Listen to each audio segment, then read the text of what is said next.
Hi everybody, Jessie here. Today I'm here with just a quick tip video for you. I get asked a lot how I achieve the distressed look that I get on my papers. So these are a bunch that are done for a card I'm currently working on. I am using the Blue Rose Garden Vintage Teal paper from Sherri Baldy. I love it. It's absolutely beautiful. You guys, the link to it will be down below. So I've got all of these ones finished.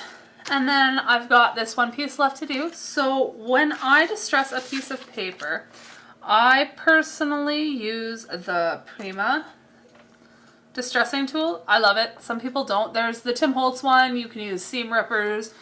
You can use scissors. Disclaimer, be very, very careful if you use scissors that you don't cut yourself when you or slip or anything of that nature. The only piece I really use off of this is this one. I use it because I find it comfortable to hold. So when I distress a piece of paper, I cut it to the size I need it. This one in particular is 5 by 5. I hold it vertically. I take my distressing tool and I just, when I tell people what I do, they don't, but I just beat it up. And you can go as much or as little as you want. I like the heavy distressed look on most of my cards, as many of you have seen. It's just a personal preference.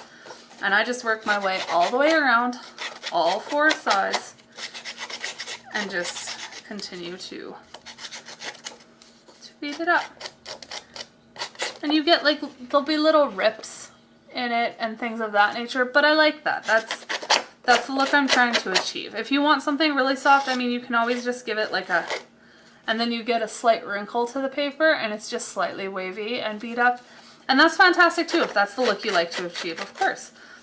So, and I just, like I said, continue all the way around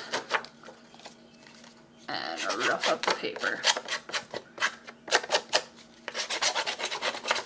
And it folds and wrinkles and tears, and if you want to make a tear in it, like there's times where I find that it's just too level and too even and there's nothing really variable about it, I'll take my tool and I'll hold it on an angle to the piece of paper and I just go back and forth until it starts to rip. Oh, that one doesn't want to work. And then you get just a little tear in it. You can do it with your fingers too. I just prefer the look of doing it with the tool because I've got the tool in my hands. So that's how I distress a piece of paper.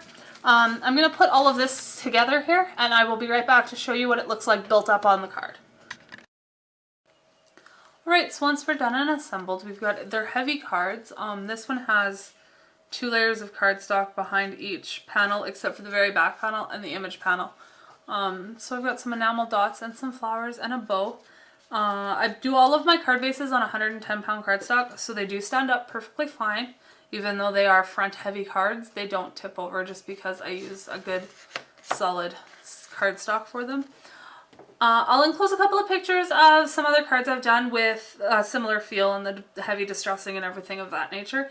As for the image that's going on this card, if you want to see the image that's going on this card, you can see this card when the new release comes out for Sherri Baldy's My Besties on June 30th and July 1st. Have a wonderful day. Bye!